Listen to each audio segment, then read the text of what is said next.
Hello! We're in different circumstances here. I'm filming from home, not that you can hopefully see, so it might be slightly different. This is the last chapter that we're going to go through, and I'm only going to do a little bit of this.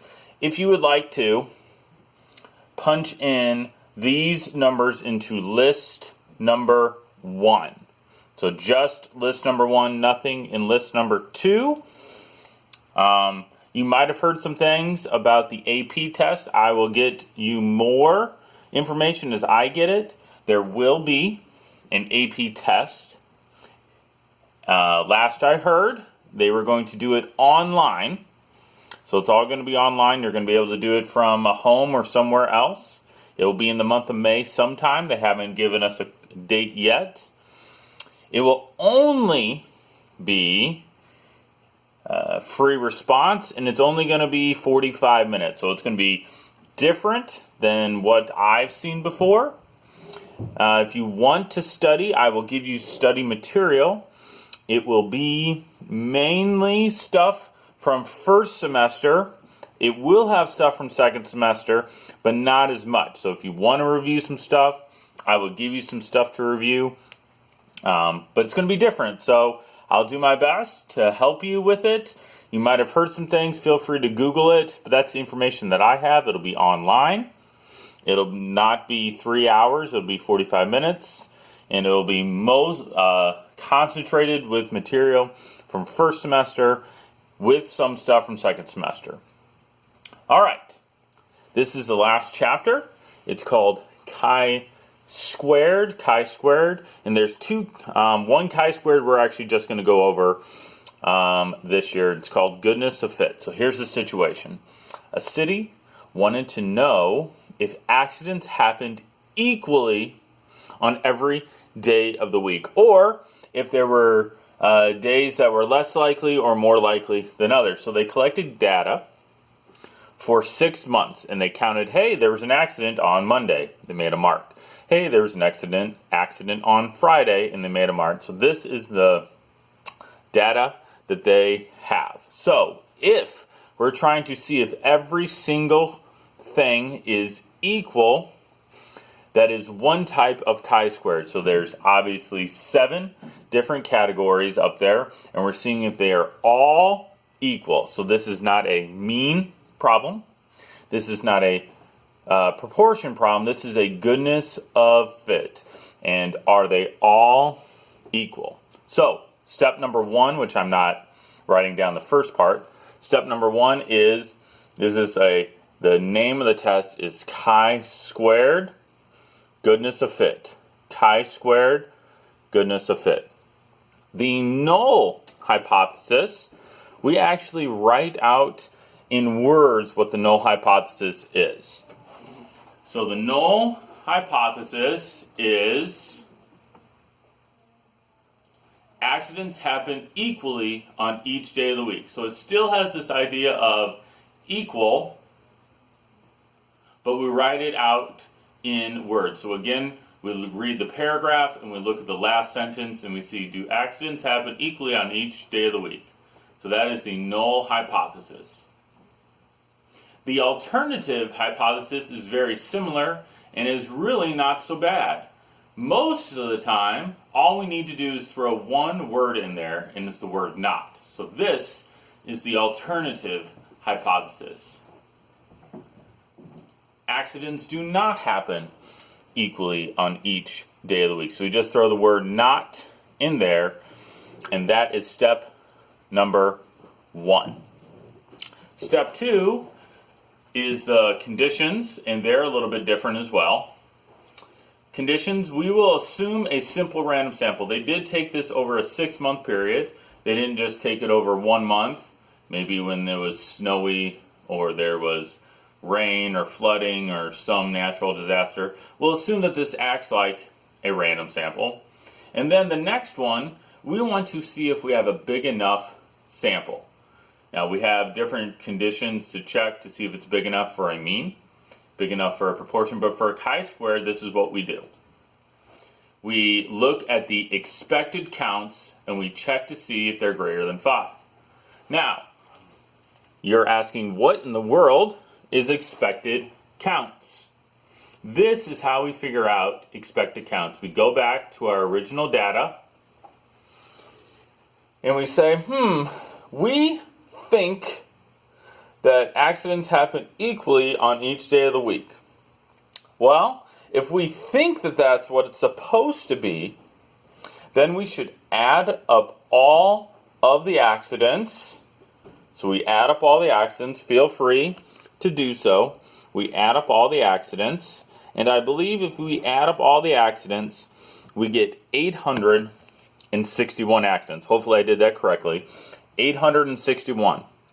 And if we think that they're equal for each day of the week, then we take 861 and divide by the number of days, which is 7. So 861 divided by 7 is our expected count.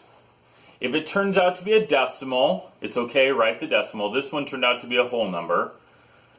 So I believe that all the expected counts turn out to be 123. We expect it to be 123 for each one.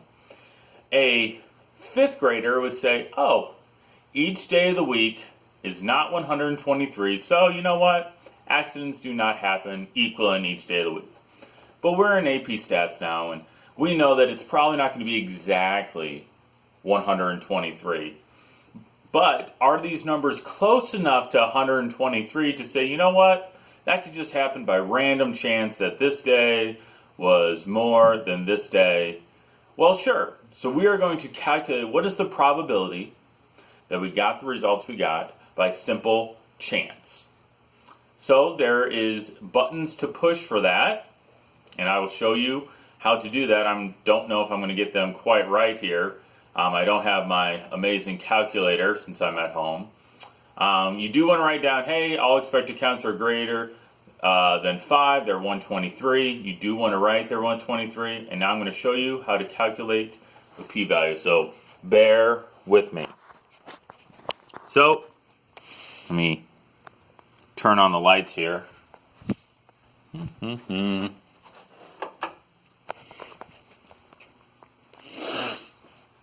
And show you how to do this. So hopefully you can see, maybe about right there.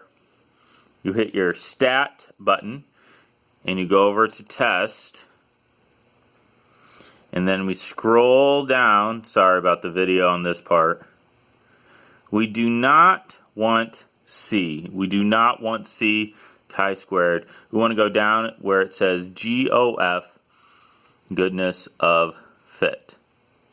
We hit enter, and it says observed. That's the stuff you put into list 1. And then it says expected. I bet you haven't done the expected. We just calculated that the expected counts are 123 by taking the total number of accidents and dividing by 7. So that means in list number 2, we need to put 123 for all of them. So we go back to our list, and in 1, we put 123 into list 2 for all of them. So 1, 2, 3 for all of them.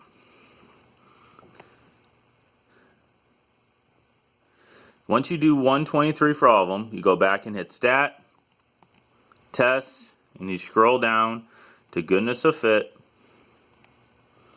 And you say, hey, I put the observed in list 1. I put the expected into list 2. Degrees of freedom. Degrees of freedom is not 122. It happens to be 6. It is the number of categories minus 1. There are 7 categories because there's 7 days of the week. So we take 7 minus 1 is 6, and we hit calculate. So it should look something like this. You hit calculate, and you should get something like this. Hopefully you can Google it or help, maybe YouTube it. Sorry if the video quality is not as good.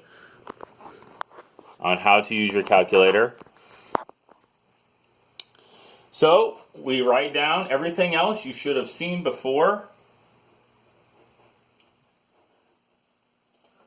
We write down the chi-squared, which is 30.3.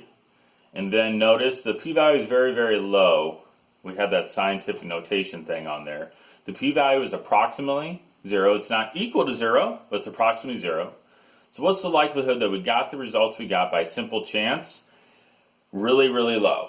So from here, we reject the null hypothesis since the p-value is very low. If you wanted to say alpha is 5% and that the p-value is less than 5%, it's fine. Or you could just simply write this. So it seems to be that accidents do not happen on the same on every day of the week. I will finish step 4 in a second, but the only thing that chi-squared tells us is that all of these are not equal. We don't know which one is the problem, or if one is more of the problem. It just looks like Wednesday seems to be a lot. That is way above our expected 123. And Sunday seems to be very few. 80 is a lot less than 123. So we reject the null hypothesis since the p-value is very low. And then we do have enough evidence for the alternative. We have enough evidence to say that accidents do not happen equally on each day of the week. And that is chi-squared goodness of fit. Next week, we'll talk about something that's very similar, and that'll be the last note you have to take. I do have a joke. What has 4 wheels and flies?